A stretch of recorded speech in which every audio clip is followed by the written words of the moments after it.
오늘은 수능 특강 독서 114쪽 사회문화 2번 지문입니다. 경제 지문인데 경제 지문이 우리 그 사회 파트에서 한동안 안 나왔습니다. 2022년을 마지막으로 해서 그 뒤로는 주로 법 지문 위주로 나왔기 때문에 좀 나올 때가 되지 않았나 하는 생각이 있는데 한번 유심히 살펴봅시다.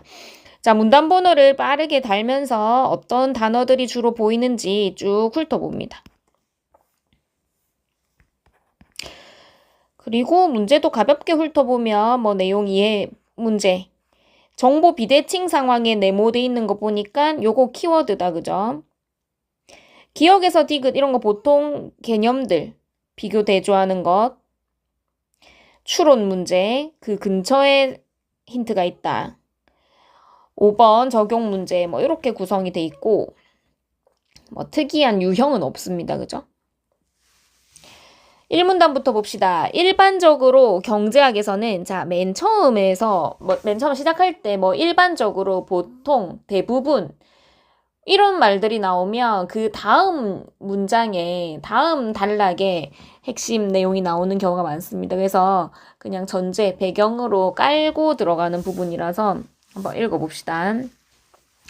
경제학에서는 경제 주체들이 거래에 관한 완전한 정보를 지니고 있다고 가정한다. 완전 정보 상태가 성립하려면 모든 경제 주체들이 원하는 정보를 아무런 비용을 들이지 않고 얻을 수 있어야 한다. 그러나, 자, 여기가 이제 포인트라는 거지. 현실에서는 정보 취득의 비용이 소요되므로 경제 주체들은 불완전한 정보를 지닐 수밖에 없다. 이게 현실적인 상황이라는 거네. 더욱이 각 경제 주체마다 비용 제약이 상이하기 때문에 서로 다르기 때문에 하기 때문에 이것도 포인트다. 그지? 취득하는 정보의 양과 질의 차이가 발생하는데 이러한 상황을 정보 비대칭 상황이라고 한다. 우리 아까 요 네모가 돼 있어가지고 핵심 어겠다 했잖아. 역시나 동그라미 한번 더 해볼까? 이렇게 표시해 놓겠습니다. 그래서 1문단에서는 이 정보 비대칭 상황이라는 것이 무엇인지 그 정의를 밝혀놓고 있습니다. 대표적인 정보 비대칭 상황은 거래의 한쪽이 상대방이나 상품의 특성에 관한 정보를 상대적으로 적게 가지고 있는 경우다. 그러니까 그 경제 주체들이 다양할 거 아니야. 그 중에서 정보의 양이 차이가 난다는 거지. 질에도 차이가 나고. 못 알아들었을까봐 예를 들어줬습니다. 자, 예를 들어 보험회사는 보험에 가입하려는 사람에게 사고가 발생할 가능성, 즉 고객의 위험 수준을 알기 어렵다. 이러한 상황에서 정보가 부족한 쪽은 역선택 문제에 직면한다. 자, 역선택이 뭐야? 역시 또 순서대로 알려주죠. 역선택이란 정보 비대칭으로 인해 우리 아까 정보 비대칭이 뭔지는 알았잖아.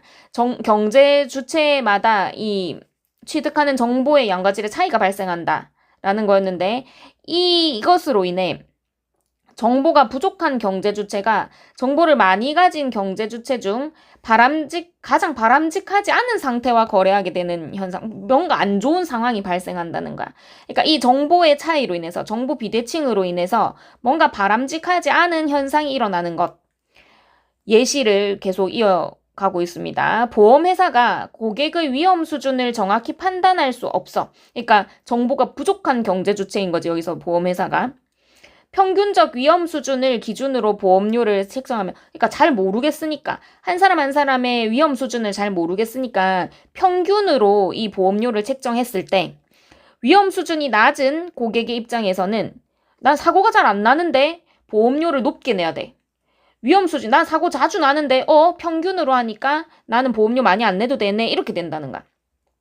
그 결과 보험회사는 위험 수준이 높은 고객만 보험에 가입하는 역선택에 직면하게 돼요. 이제 평균치를 정해놓으니까 사고 위험이 많이 없는 사람한테는 나는 사고 많이 안 나는데 이렇게 내가 많이 내야 될까? 하고 가입을 안 하고, 사고가 많이 나는 사람들은 싸네, 나 사고 날 위험 많은데 이렇게 쌀 때 보험 가입해놔야겠다 하면서 낮은 보험료로 가입을 한단 말이야. 그래서 이때 원래 예상보다 더 많은 보험금을 지급하게 되므로 평균치로 받았는데 평균보다 사고가 많이 나는 사람들에게 보험금을 많이 줘야 되는 상황이 된다는 거죠. 결국 보험료를 인상할 수밖에 없고 이는 다시 위험 수준이 낮은 고객들의 이탈을 가속화하는, 그러니까 그 사고가 많이 나는 사람들에게 보험금을 지급하기 위해서 보험료를 인상하고, 보험료를 인상하니까 난 사고 많이 안 나는데 하는 사람들은 계속 이 보험 가입을 안 하게 된다는 거예요. 해지를 하게 된다는 겁니다. 그래서 이게 예시야. 이게 역선택 예시였습니다. 시장 참가자들은 역선택을 방지하기 위해 다양한 방법을 모색한다. 자, 이 역선택 방지 방안들을 이제 소개합니다. 대표적인 전략이 바로 신호발송이다. 신호발송이란, 자, 기억 동그라미 붙어 있고 지금 대표적인 전략이라고 했잖아. 그러면 여러 전략이 나올 겁니다. 그리고 그것들을 기억, 니은, 디귿해서 비교, 대조하는 문제가 나올 거기 때문에 일단 각 개념을 정확하게 알고 특성이 뭔지를 파악하는 것. 정보를 더 많이 가진 쪽이 자신 또는 상품의 숨겨진 특성을 알리는 행위다. 정보를 이미 가지고 많이 가지고 있는 사람이 그걸 알리는 행위. 예를 들어 노동시장에서 학위, 자격증, 시험 성적 등의 교육 수준은 개인의 생산성을 알리는 신호로 기능할 수 있다. 당연한 얘기지. 우리가 스펙이라고 하잖아. 내가 얼마나 생산성이 좋은 사람인지, 내가 얼마나 뛰어난 사람인지를 알리려면 우리 스펙을 쌓는다고 합니다. 지금 그 상황이야. 고용주가 일정 수준 이상의 교육을 받은 구직자를 생산성이 높은 사람으로, 이 사람은 이런 학교를 나왔네. 이 사람은 생산성이 좋겠다. 돈 잘 벌겠다. 똑똑하겠다. 이 사람은 이런 자격증이 있네. 이 사람은 능력이 있구만. 생산성이 좋겠다. 토익, 토플에서 이런 성적을 받았어. 이 사람은 생산성이 좋겠다. 우리 회사를 잘 먹여 살릴 수 있겠다. 돈을 많이 벌어올 수 있겠다. 이렇게 생각을 한다는 거야. 그렇지 않은 구직자를 생산성이 낮은, 반대의 경우는 반대로 생각하겠죠. 생산성이 높은 구직자는 높은 교육 수준이라는 신호로 자신의 생산성을 알리고 높은 임금을 받을 요인이 있다. 이처럼, 자, 여기까지가 예시다, 그지? 그래서 말 그대로, 자기의 그 스펙, 쌓아왔던 그 정보들, 쌓아왔던 것들을 가지고 자기의 특성을 알린다는 거지. 나 이렇게 회사를 위해서 일할 수 있어요. 나 이렇게 돈 많이 벌 수 있어요. 이처럼 정보를 많이 가진 쪽이 자신의 특성을 드러내기 위해 비용을 들여 신호를 보내고, 여기서 비용이라는 거는 여러분 경제학에서 비용은 돈뿐만이 아니고 여기에 투입되는 모든 것을 시간, 노력, 정신적인 스트레스 이런 걸 다 투입한 결과를 얘기해.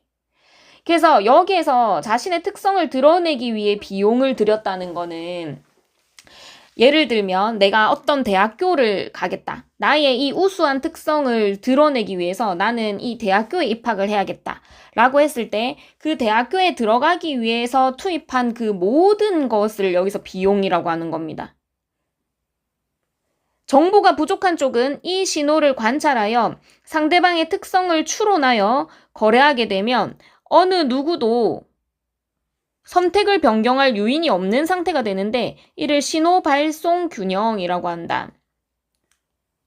이때 신호가 효과적으로 작용하기 위해서는 숨겨진 특성이 우수할수록 신호 발송 비용이 낮아야 한다. 그러니까 여기서는 약간 전제가 있는 거야. 원래 그 생산성이 뛰어난 사람은, 그러니까 우수한 사람은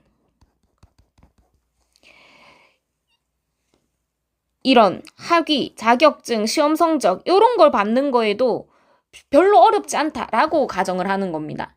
그래서 뛰어난 사람은 모든 것에 뛰어나다 이런 가정인 거지. 그래서 우수할수록 비용이 낮아야 한대. 그러니까 나는 원래 우수하기 때문에 좋은 대학교를 가기 위해서 별로 크게 뭔가 투입하지 않아도 나는 좋은 대학교를 입학하는 겁니다. 요거야. 우리의 약간 마음이랑 좀 다르다, 그지? 우리는 막 열심히 노력하고 이렇게 해서 대학교를 가는 걸 더 좀 좋게 볼 것 같은데, 자, 여기에서는 좀 다르게 보는 것 같습니다. 경제학적으로는. 일단 지문에서 그렇게 얘기하고 있어요. 신호가 효과적이려면 숨겨진 특성이 우수할수록 신호 발송 비용이 낮아야 한다. 가령 생산성이 높은 구직자일수록 또 예시를 들어놨네. 학위, 자격증 등 일정한 교육 수준을 획득하는 데 소요되는 교육 비용이 낮아야 그러한 교육 수준이 구직자의 생산성을 구분하는 유효한 신호가 될 수 있다는 것이다.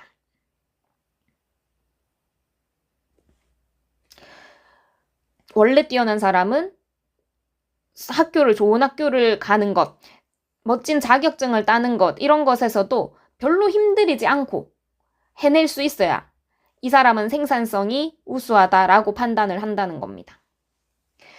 상품 시장에서 기업들이 보증 제도를 활용하는 것도 신호 발송 예의다. 예를 하나 더 들어놨네. 보증 제도. 품질이 좋은 상품을 생산하는 기업은 긴 보증 기간을 제공할 수 있으며 이는 소비자들에게 상품 품질에 대한 신호로 작용한다. 그러니까 우리 상품이 우수하니까 보증 기간을 길게 해도 별로 타격이 없는 거예요. 그런데 품질이 낮은 상품을 생산하는 기업은 긴 보증 기간을 제공하면 높은 얘들은 품질이 안 좋으니까 보증 기간을 길게 해놓으면 계속 뭔가 AS 해줘야 되고 다시 돈으로 이렇게 해줘야 되고 한단 말이야. 이런 신호를 모방하기 어렵다. 감당이 안 된다는 겁니다. 쫓아가다가 가랑이가 찢어진다는 거야. 긴 보증 기간을 제공한다는 것은 자사 제품의 품질에 대한 자신감을 표현하는 신호가 되겠지. 이는 결과적으로 소비자들의 신뢰를 얻는 데 기여할 수 있다. 그래서 뭐라고 해야 할까? 신호 발송이라는 것은 진짜와 가짜를 가려내는 거로 생각을 해도 될 것 같습니다. 이 원래 우수한 사람, 그러니까 진짜인 사람이 자기에 대한 학위나 자격증이나 시험 성적 이런 걸 보여주는 거는 내가 진짜다라는 걸 보여주는 거야. 근데 반대로 좀 생산성이 원래 떨어지는 사람들은 만약에 내가 성적이 너무 안 좋은데 서울대를 가고 싶어. 그러면 그 서울대를 가기 위해서 막 뭔가를 투입하기보다는 포기하고 다른 길로 갔을 거라는 거지. 자기의 그 생산성을 증명하려고 하지 않을 거라는 겁니다.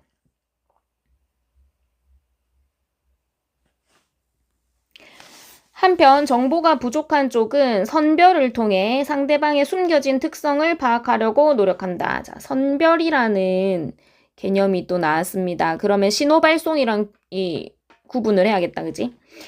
정보가 부족한 쪽이 정보가 많은 상대방에게 선택지를 제공함으로써 상대방이 숨겨진 특성을 스스로 드러내도록 유도하는 방법이다. 보험회사가 다양한 보험 상품을 설계하여 고객이 자신의 위험 수준에 맞는 상품을 선택하는 것이 그 예의다. 예를 들어 건강한 사람은 보험료가 낮은 대신 보장되는 보험금도 낮은 상품을 선택하고 건강하지 않은 사람은 보험료가 높은 대신 보험금도 높은 상품을 선택하도록 설계함으로써 그러니까 어떤 상황인지를 다 정보를 파악할 수 없으니까 약간 그 유도를 하는 겁니다. 약간 함정이라 해야 되나? 내가 알아볼 수 있는 그 함정을 파놓는 거야. 그래서 이 사람이 건강한 사람인지 건강하지 않은 사람인지를 어떤 보험 상품을 선택하는지를 보고 판단한다는 거예요. 보험회사는 가입자의 위험 수준을 파악할 수 있다. 신용카드 같은 것도 마찬가지지. 소득이나 소비를 어떻게 하는지에 따라서 여러 가지 유형의 모델의 카드가 있잖아. 그러니까 어떤 카드를 선택하느냐에 따라서 이 사람의 소득 수준이라든지 소비를 얼만큼 한다든지 어디에 돈을 많이 쓴다든지 이런 정보를 알아보는 거지. 유도를 하는 겁니다. 그 다음 신호발송 선별 외에 역선택을 극복하는 또 다른 방법으로는 평판 구축이 있다. 반복적인 거래 상황에서 품질이 좋은 상품의 공급자는 좋은 평판을 구축함으로써 자신의 특성을 알릴 수 있다. 이거는 거래 한 번이 아니고 반복이 있어야 되네. 특히 온라인 거래가 증가하면서 리뷰 시스템과 평점 제도 이게 예시네. 정보 비대칭을 줄이는 효과적인 메커니즘으로 자리 잡고 있다. 그렇지. 리뷰나 평점은 우리 평판을 만드는 거잖아. 반복적인 거래 상황에서 어떤 특성을 보이는지. 정보기술의 발달을 통해 정보 비대칭을 줄이려는 다양한 메커니즘이 발전하고 있으며 이러한 메커니즘의 발전은 시장의 효율성을 높이는 데 기여하고 있다. 뭐 마지막 이렇게 마무리가 되고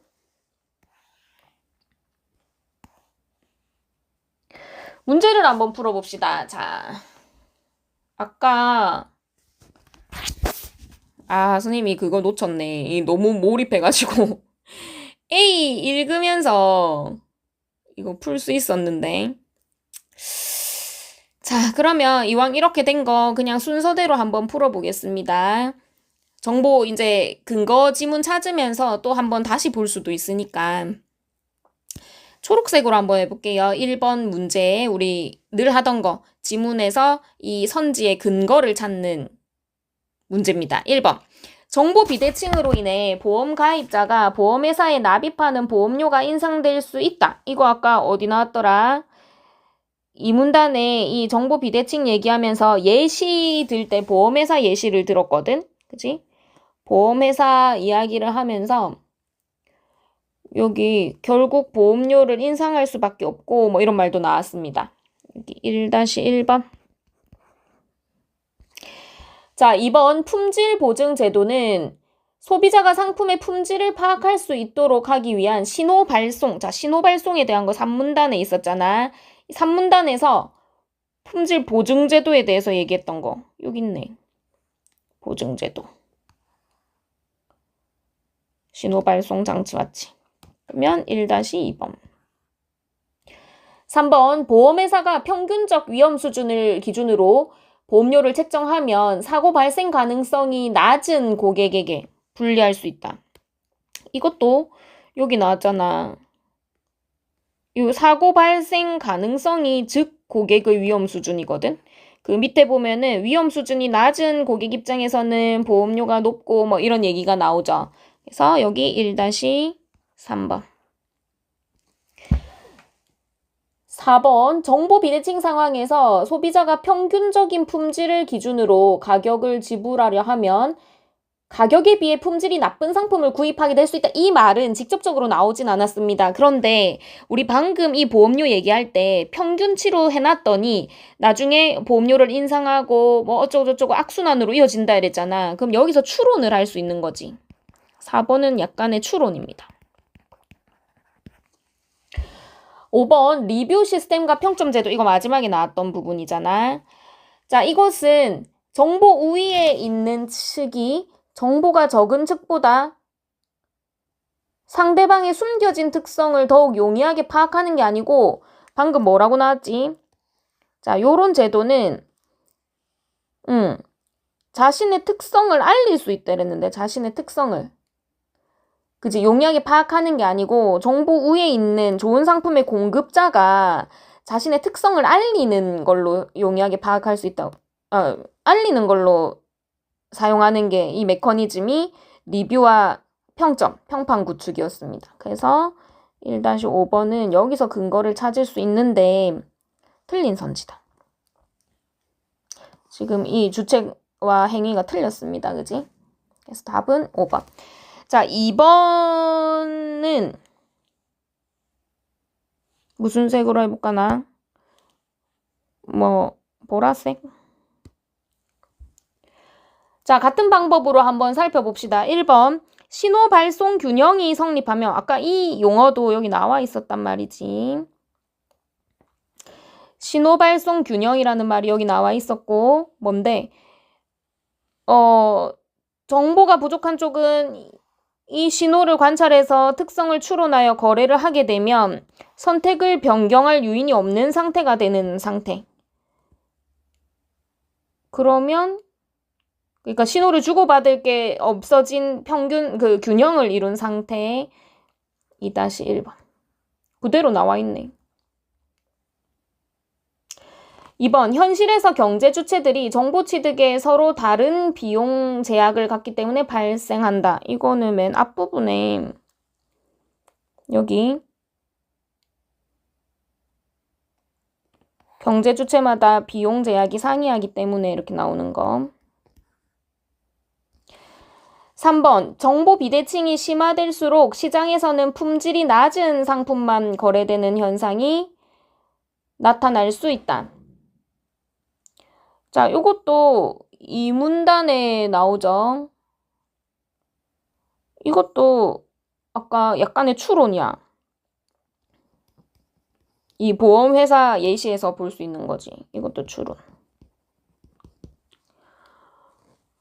4번, 정보가 부족한 측은 정보가 많은 상대방이 스스로 숨겨진 특성을 드러내도록 할 수 있다. 이게 뭐더라? 이게 아까 선별의 개념이었잖아. 그지? 그러면 2-4번.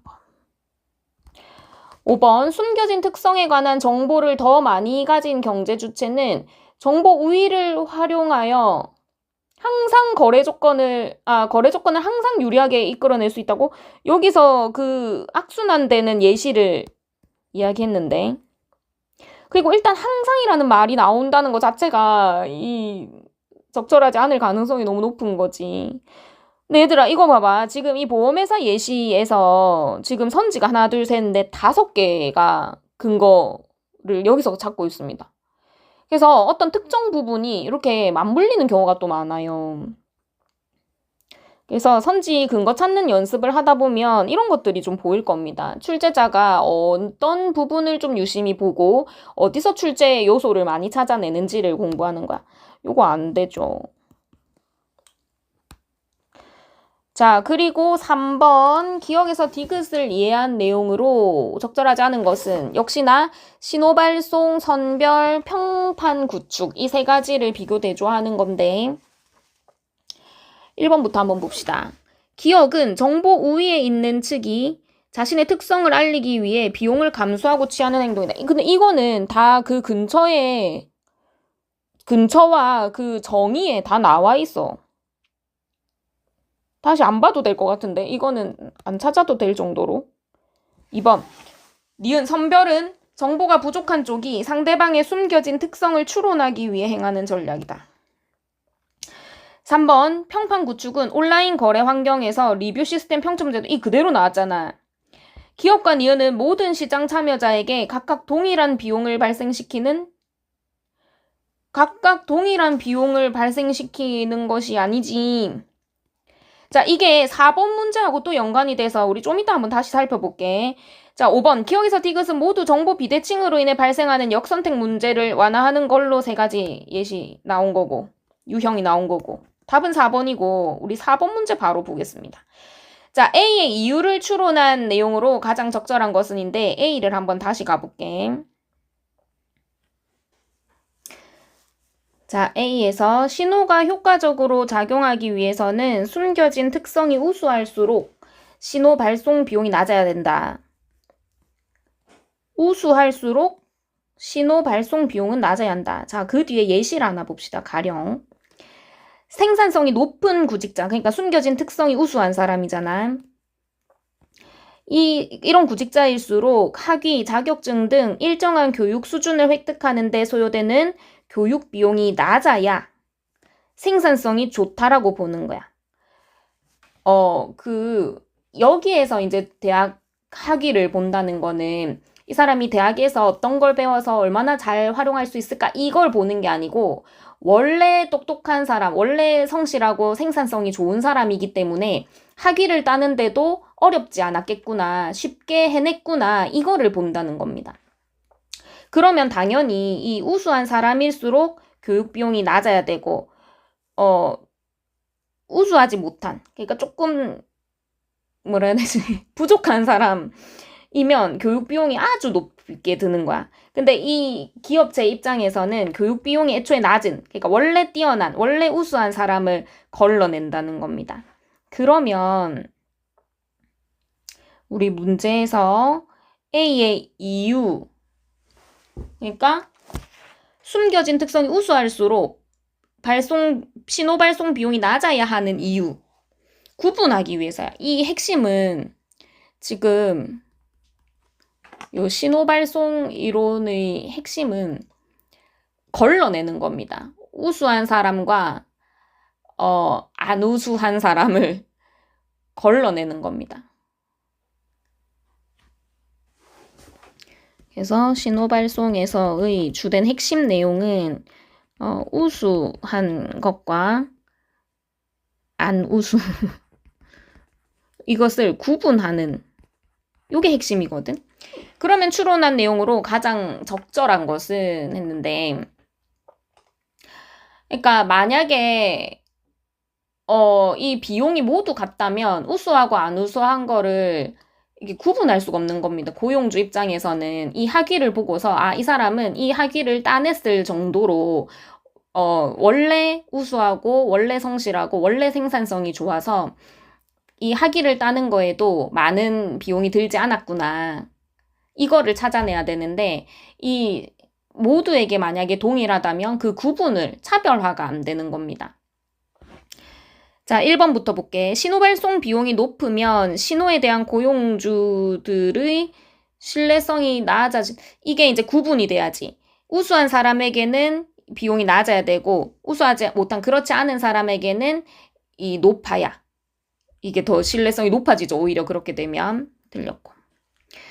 2번, 우수한 특성을 가진 구직자의 신호 발송 비용이 낮아야 기업, 산업의 생산성이 바로 향상되는 것은 또 아닙니다. 이거 A하고는 또 직접적인 연관이 없지.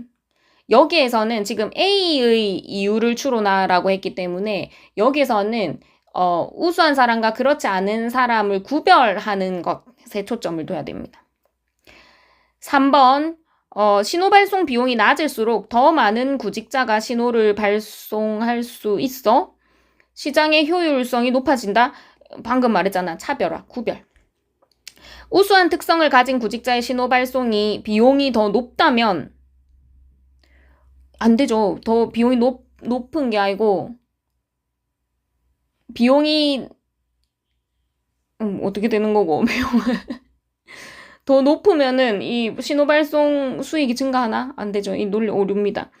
5번 신호 발송 비용이 동일하다면 모든 구직자가 동일한 신호를 보낼 수 있게 되어 신호의 정보 전달 기능, 그러니까 이거 구분하는 게 없어지기 때문이다. 이게 가장 적절한 게 되겠지.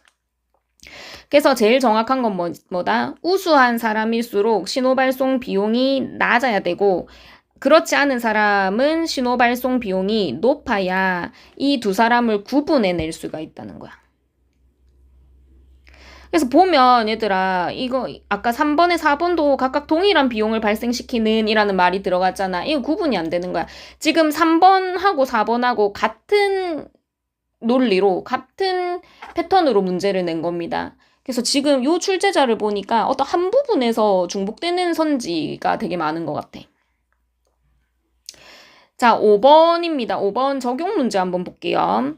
또 보험회사 얘기 나왔어. 보험회사가 자동차 보험 가입자들의 사고 이력을 분석한 결과 높은 사고율로 인해 당초 예상보다 더 많은 보험금을 지급하고 있다는 사실이 드러났다. 손해를 보고 있었던 거지.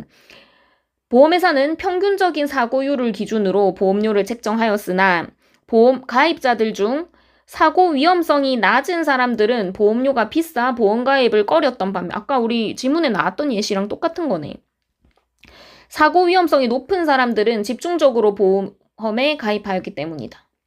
이를 해결하기 위해 보험회사는 가입자 모두에게 자, 요 앞에까지는 지문에 나왔던 그대로의 예시를 가져왔어요. 이 해결책으로 보험회사는 가입자 모두에게 운전 습관 데이터를 제출하도록 요구를 하고 이에 따라 보험료를 차등화하는 이제 평균적인 거로 안 하고 운전 습관에 따라서 차등을 한다는 거야.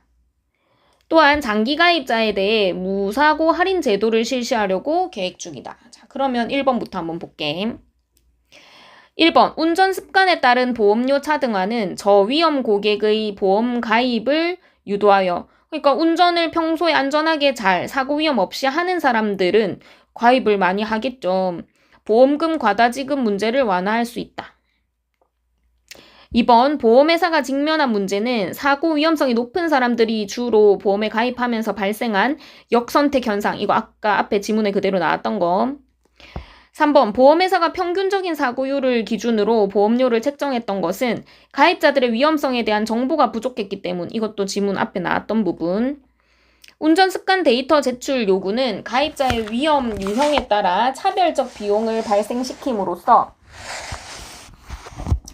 고위험 가입자의 자발적 신호, 이거는 봐봐. 운전 습관 데이터 제출을 누가 요구했는데? 주체가 누구예요? 보험회사에서 이걸 요구를 했단 말이야. 그러면 이걸 요구함으로써 어떤 특징들이 있는지 추론해서 예측하고 보려고 하는 거지. 이건 선별이잖아. 근데 여기서 신호발송이라고 했습니다. 이미 틀렸지. 그리고 만약에 신호발송이라고 해도 이거는 우수한 사람이 자기의 그 정보를 보여주는 거잖아. 근데 여기서 고위험 가입자는 지금 그 우수한 사람이 아닌데 이거 자체도 조금. 그래서 답은 4번. 5번 장기 가입자 무사고 할인 제도는 오랜 계약 유지를 통해, 우리 아까 오랜 계약 유지라는 거는 이 반복적인 거래 상황이잖아. 반복 거래 상황에서 저위험 가입자가 무사고라는 평판 구축으로 이어질 수 있네. 그지? 오케이. 그래서 답은 4번입니다. 요 지문은 이제 경제학에서 조금 나올 때가 되지 않았나 싶어서 유심히 봐놓는데, 요 출제 경향은 지금 이 수능 특강 안에서는 특정한 예시 안에서 지금 5개의 선지가 같이 나온다거나 아니면 하나의 이론으로, 뭐 이거는 많이 있는 일입니다. 하나의 논리로, 인과관계로 지금 문제 2개, 3번, 4번 비슷한 내용에서 정답을 찾을 수 있었던 것처럼 뭐 요런 유형을 연습하는 거에 좋을 것 같습니다. 그래서 한번 다시 읽어보시고 이런 근거를 찾으면서 그 출제자의 패턴을 파악하는 거 연습 계속 꾸준히 하면 여러분 분명히 그 독서 영역에서 좋은 결과가 있을 거라고 생각합니다. 자, 오늘 여기까지 하겠습니다.